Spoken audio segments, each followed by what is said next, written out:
Hey everybody, it's Yoli Medina, and today I'm going to be talking about the Karen Reed case.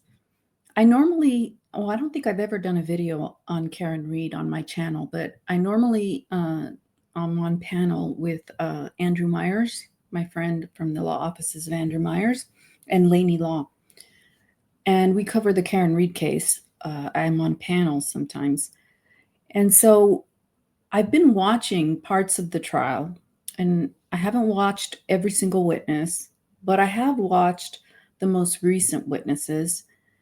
And I have to tell you, there is something about this case, and I can't pinpoint it, but it seems as if the prosecution and the prosecution's witnesses are offended because Karen Reed has defense counsel, as if she is just supposed to roll over and not do anything about these charges against her. I mean, the reason why these witnesses are in the courtroom is because the prosecution brought the charges against her. And this is the second time. So I know most of you have heard about the Karen Reed trial, but what prompted me to do this video is some people that I know who are not true crime buffs and are in the legal field asked me about the Karen Reed case. And it's unusual for them to ask me anything about true crime because those are the same people that got sick of me talking about the Brian Koberger case and the Idaho 4 case. So they talked to me about it, and they said, "What's going on with that case?" And it always seems that they have the facts wrong, completely wrong. But they said, "What's going on with that Reed case, the woman that backed into her husband at their house?" And it's like, no, that's not what happened. What happened, and I'll tell my viewers in case you don't know about this case, Ms. Reed had been out drinking with her boyfriend, and she dropped him off at a friend's house. And when she dropped him off, the prosecution is saying she backed into him and left him to die in a snowstorm. And it happens that her boyfriend, John O'Keefe, is a police officer. And of course, his colleagues are going to be upset about this. And they're trying to, as people would say, pin it on the girl. And that's kind of like the theme for these people who think that this prosecution is not warranted. And I'm beginning to think there is something really wrong going on here with this case.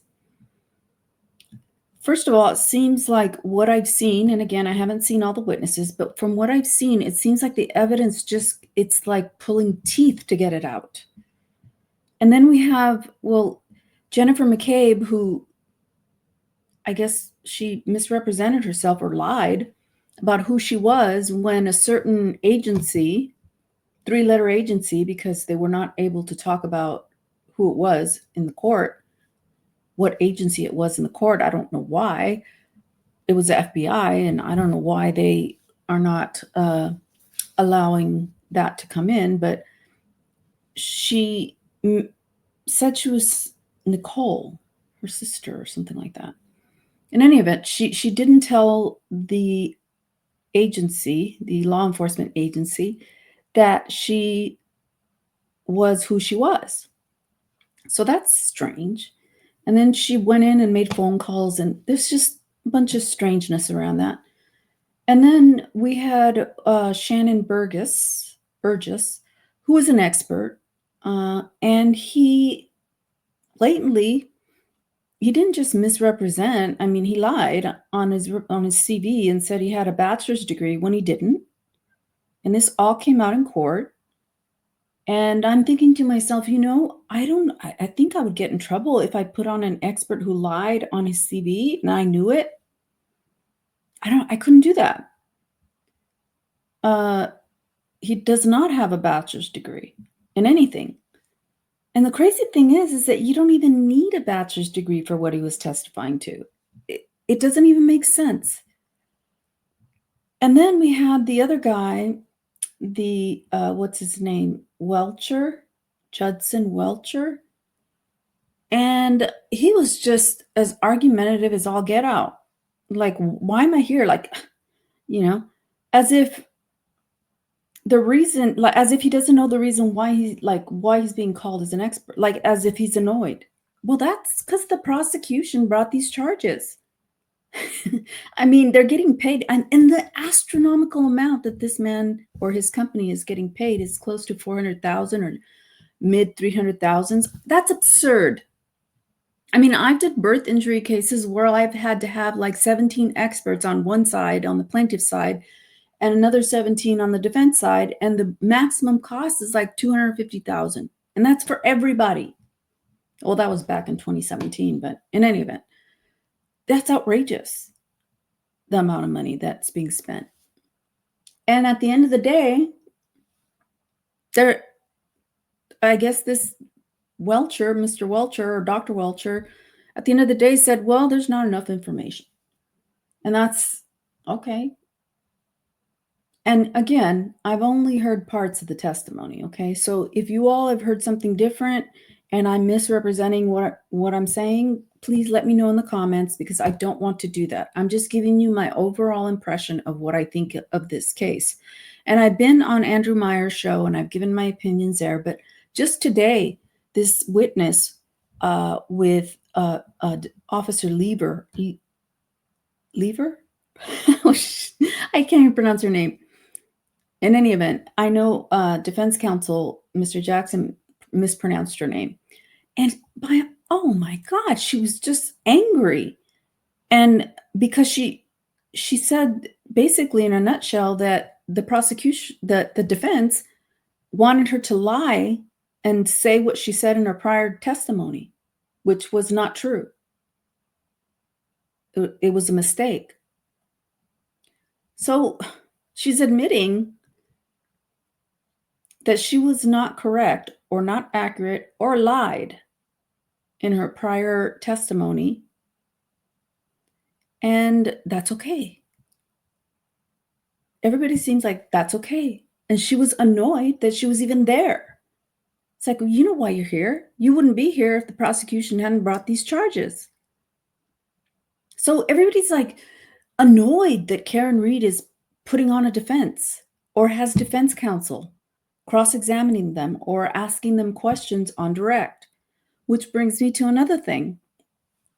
I mean, Mr. Jackson is a very good attorney, but for some reason, I think it's because the way the atmosphere is in that court, that it's like literally you have to put the witness in a dentist chair and you got to get the pliers and you really got to pull what you want. Like you got to pull. And at the end of the day, with all these evasive answers, I'm lost. I can't. It's irritating to watch. It's just answer the question. And as a judge, I've had witnesses like that on the stand, and I'll say, when I'm cross-examining them, I just say yes or no. And I don't even have to say anything. I just say yes or no. And the witness will say, well, and the judge will step in and say, this is cross-examination. You just have to answer yes or no. And your counsel or defense counsel will ask you questions to clear whatever you have to clear up. I mean, sometimes the judge will say, well, you can explain your answer, but it's rare. When you're on cross-examination, it's yes or no. But so that's what I found strange about this judge, is she doesn't do that. Or she hasn't done it in what I've seen. And I haven't seen everything. So now when I see Alan Jackson, when he was questioning this Officer Lever, oh God, I hope I'm saying her name right. She was like upset and wouldn't answer the question and just, well, I was told that I would be prosecuted for perjury if I decided to tell the truth or something to that effect. And it's like, well, lady, just answer the question. If you were incorrect in your prior testimony, then just say that. I don't get it. But Alan Jackson kind of made it worse because he's calling her as a witness, even though she works for the state, he's calling her in the defense's case in chief. So he's supposed to ask her non-leading questions. In other words, he's supposed to ask her open-ended questions. And it turned into where he started like asking leading questions, and he started making statements before his questions. And I may have missed it, but I don't believe that Alan Jackson asked the court to treat the witness as a hostile witness, because that's what I would have done. The minute that she started giving me attitude, and I would have said, Your Honor, may I treat this witness as a hostile witness? And if the judge said yes, then I would start cross-examining her. But it was weird. It's just weird. Nothing is going as a normal trial would go. And then they had the friend of Officer Proctor, the lead investigator, authenticate texts by Officer Proctor that were inappropriate. In fact, he was fired because of his conduct in this case, where he was saying things, texting like an all-group text to officers about looking for nudes, and she has a flat behind, just sexist things. And so his friend was the one that was authenticating those texts, which in reality, those texts are hearsay. I mean, the friend can talk about what he texted, but what Proctor texted back to him is hearsay, is what I thought. But no, the judge actually allowed it. And I'm not sure why Proctor is not being called in this case, because he was shown to be biased, in my opinion. And he was, in fact, fired. So I would think that I would want the lead investigator, who was fired for his conduct on this case, to be on the stand and answer for himself. How did you conduct this investigation when you already believed that she was a wacko? Because that's one of the things he said, she's a whack job or something like that. Like, I would want that. So I don't know why. I don't know if it's that he can't be called, or I don't know. But it seems that the defense is not going to call him, and instead got the text messages in through his friend, which I find strange. There has to be an exception to the hearsay rule, and I just don't know what that is. Maybe the Commonwealth has different rules, I don't know. Or maybe the prosecution and the defense just stipulated to having the friend authenticate the text by Proctor. In any event, this whole case is just very painful to watch. I mean, I don't, it's just like the evidence is just, I mean, if the evidence isn't coming out as smooth as possible, that's one thing. That happens. But in trial, you're never going to have evidence come out really smooth unless all the stars are aligned and you have a good judge and good attorneys. But, there's always some give and take, when the evidence is coming out. But this one just seems like it's just not coming out. It's like the witnesses don't want to answer questions. And they're evading questions at some point. And this is just my opinion based on what I've seen so far. And it makes it very hard for counsel, both the prosecution and the defense, to question witnesses on the stand when they're evasive like that. I mean, and the judge's demeanor is, I'm not impressed. I did a show with Andrew Myers where we talked about the judge's instruction to the jury about not making faces. Well, I've never heard of that before. Never. The judge might say something to the effect that, we have to remain there has to be order in the courtroom, generally to everybody. But I've never had a judge say, you can't make faces, like the jury cannot make faces, or the jury has to. I mean, what, the jury's just gonna be sitting there like just stoic? I mean, in a perfect world, that's what you want, but they're the jurors, they're there and they're reacting to the evidence. I mean, they're that's not going to prejudice anybody because we can't see what they're doing. The public can't see, well, maybe those who are sitting in the courtroom, but most of us, we can't see what they're doing. And I saw that Karen Reed was kind of making some faces, or not making faces, but kind of reacting to the evidence. And if anything, I would think that she would tell her not to do that. She didn't. So it's just this case is just. I tried to do a thumbnail. I love doing thumbnails for these videos. It's kind of a creative thing, and I couldn't think of anything creative. The thumbnail just says "Prosecuting Karen Reed," because that's what it's just like. They're just going through this, and they're having to just dig, like it's like pulling teeth. And each witness is upset because they're there. And it seems like they're upset with defense counsel because they're there. Defense counsel didn't bring this case. It's the prosecution that brought it twice. And this should not be as long of a trial as it is. It's about a woman backing into somebody and leaving the scene. I don't understand it. And granted, I'm in all fairness, I haven't watched all of it. I don't know all of the details, but that's just a sense I get from it.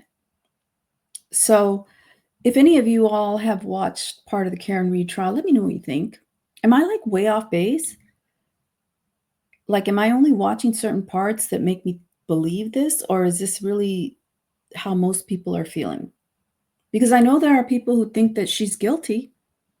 And I don't know. I mean, there's 3 charges. So she could be guilty of one and not the others, or she could be not guilty of all of them. I don't know, but there's 3 charges, and that's what got messed up in the first trial. The judge wasn't clear in making sure that the jurors understood that they could be unanimous on one of the charges, 2 of the charges, or 3 of the charges. It didn't have to be that they had to be unanimous on all 3 of the charges. And the defense probably should have said, when she granted the mistrial, should have said, I want the jury polled on what they agreed on and what they didn't agree on as to the 3 charges. But it happened so fast. I remember it just happened so fast that it was like, it just happened. She just called it and that was it. And she walked away. And then she went to go meet with the jurors. So I don't know. I mean, I think I would have, I'm not there and I understand how that happens, but man, I think I would have, I don't know what I would have done. I probably would have done the same thing because it happened so fast. Anyway, that's my rant on the Karen Reed case. It's just, it doesn't seem right. It shouldn't be this hard. If she backed into him and left him there, it shouldn't be that hard to prove. And then there was the scratches or those injuries on John O'Keefe's arm. They say it came from a taillight, a plastic taillight. I don't know. They look like dog bites to me. And then I didn't watch the expert that talked about the dog bite, that the injuries look more like dog bites, or I don't know. But in any event, those are my thoughts. And let me know if I'm way off base, or if you are following this case, if you think that there's something not right about it. Anyway, I'll see you guys on the next video. Thanks for watching.